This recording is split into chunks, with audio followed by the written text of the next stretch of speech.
It's one small step for man, one giant leap for mankind.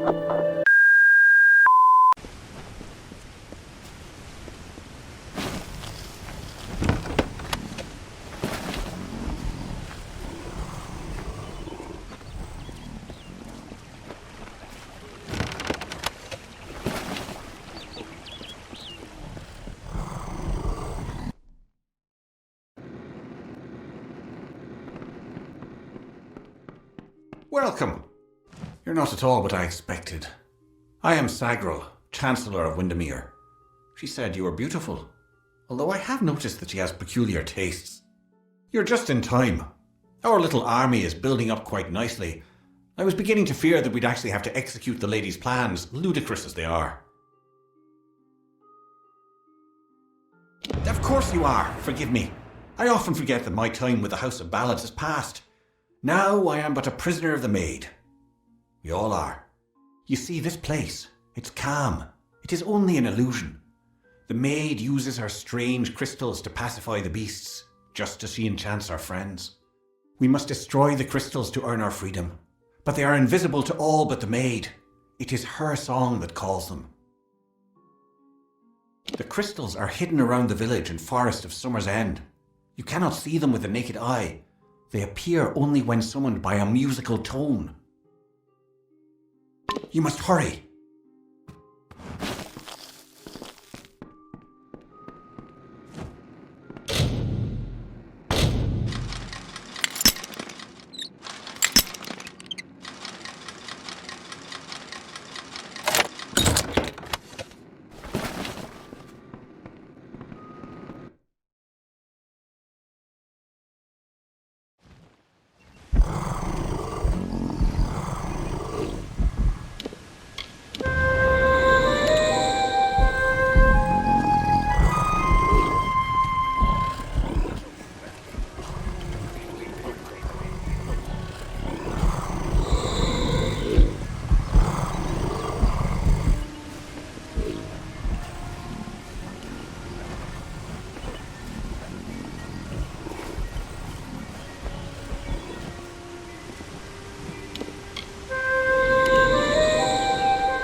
The maid would make an army here, some hundreds, thousands strong. And like the rakish Sir Sagril, Bellmaid snuck through entranced glade and found the source of evil there, a crystal of the maid.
Come in.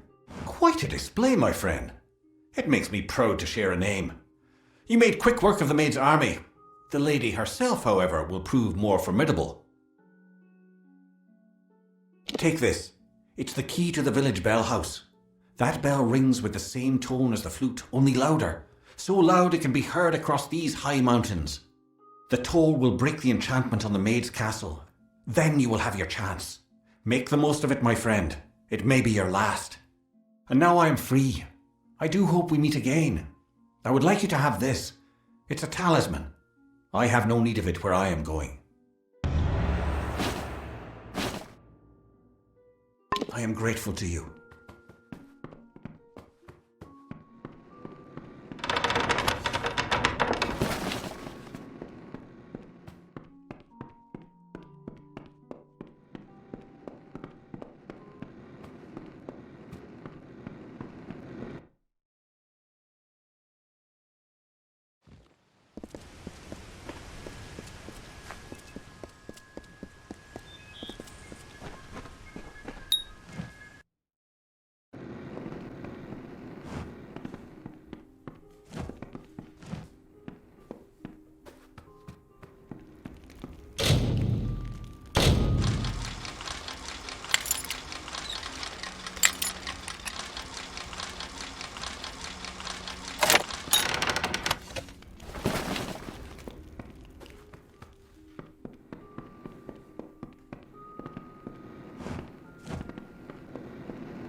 Welcome to my home, beloved. I hope it suits your fancy, for you will never leave it.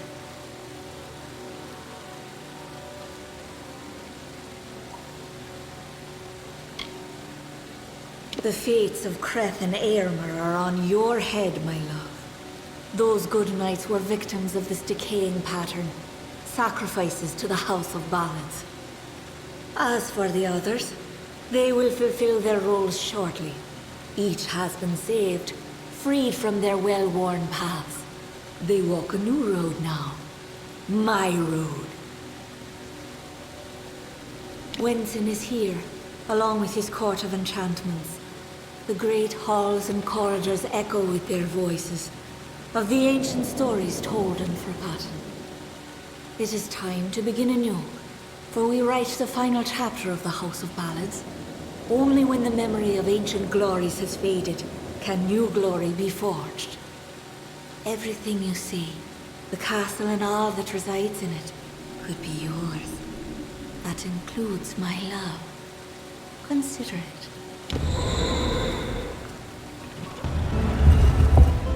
And to the door, echoed, I, the king of the falcon of Zatir, annihilator of Elkmar, and on, languish in a sanctified seat. We will hear no more from broken sages, nor listen when we venture forth. These wintry beacons Sagril, you've come at last. It's time to cross swords with one worthy of your talents. You've caused the maid much grief, and that saddens me. Luckily, your death will provide her much pleasure.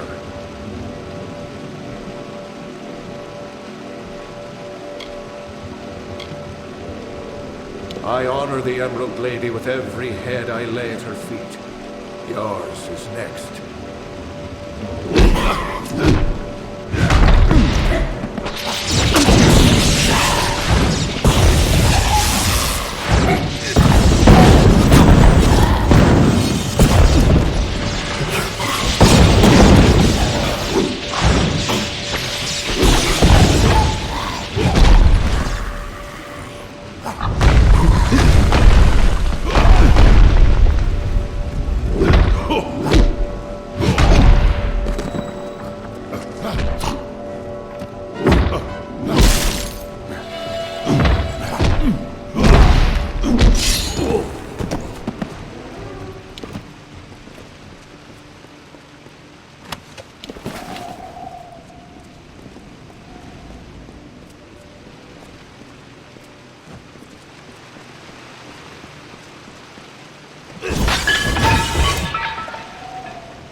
At last you've come.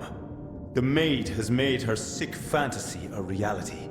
Everything she was has been warped by the Prismere crystal she holds so dear.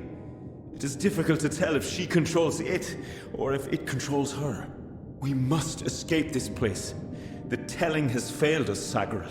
Nothing is certain.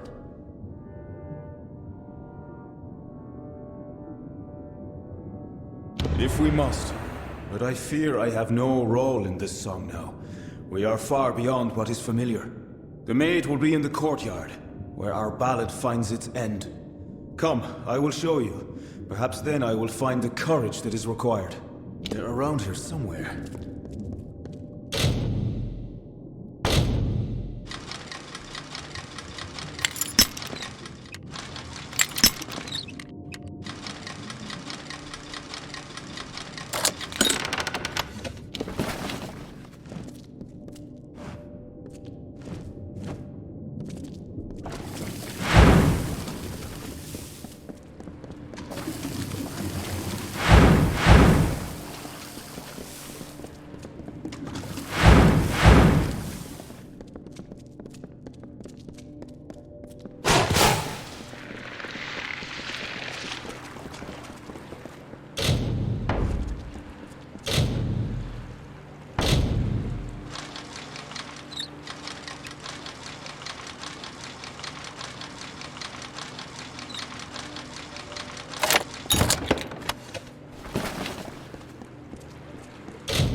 Look at this, Olaine. The maid's old keep still has vermin lurking in its shadows. Tell me, Sagril, is there a reason we shouldn't exterminate you? I know who I am. I am Belmaid, servant of the Queen of Spring, the Maid of Windermere.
the maid is near.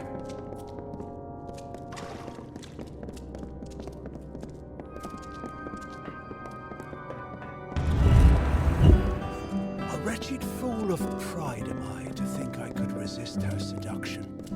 I know perdition like the terrestrial cane, a crutch that saps the dew of youth. And yet here was beauty manifested, a heart surreal, a clamorous cascade, all in calumnious wonder. When night falls on the countryside, the noise of wanton opprobrious lechery,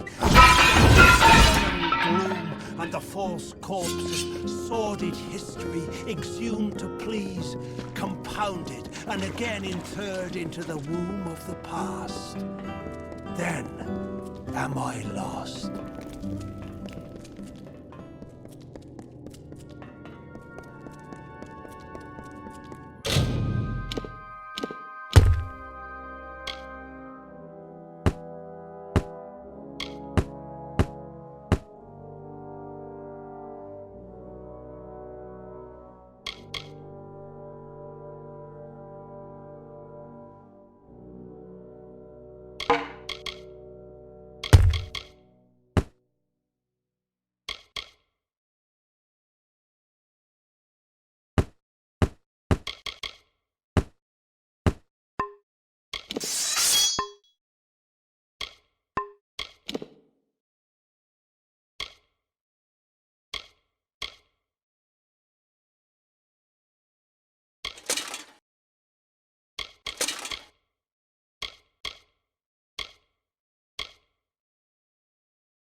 Stop!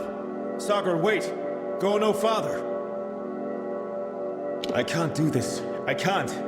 You must understand. Every time I have faced the Maid of Windermere, we've both dangled by the strings of fate, puppets in the telling. Now she is free of those bonds. I would not even know how to face her. Before, my victory was assured. I have never known failure. This story is yours now, my friend. Take the King's token. You are the only one left worthy of possessing it. It was you she wanted all along. I believe in you.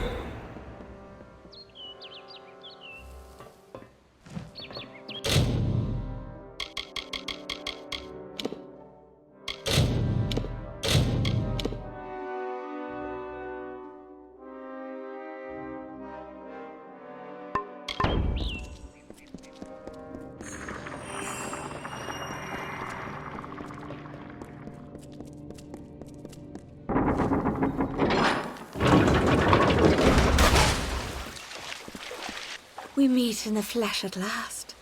It is a pity our relationship ends here. I was beginning to think we had a future, as creatures of common purpose.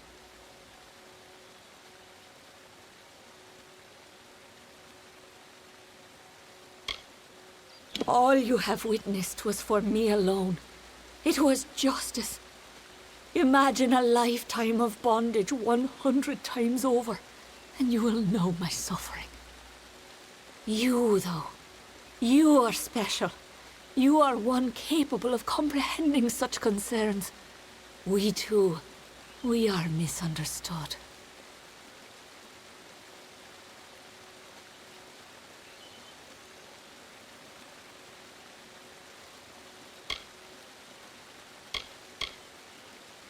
So they say, but you and I both have seen the coming fire.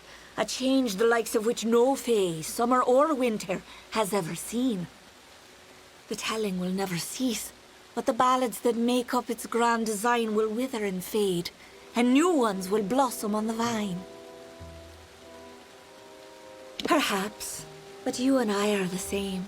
We challenge the past and strive to rewrite the future. We are singing the greatest song of all. The Tuatha have taught me that power only comes with the willingness to destroy, to begin anew and tell new stories. And in Prismeer, they have found the means to do so. I weep for what might have been. You and I, side by side, wielding the power of the crystal. But there can only be one hero.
beg you. I seek only justice for what has been done to me all these many lifetimes. Don't I deserve as much? Don't we all?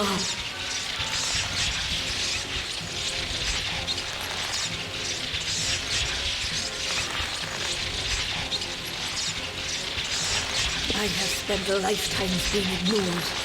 No longer.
Loves her slave, the skeletal mind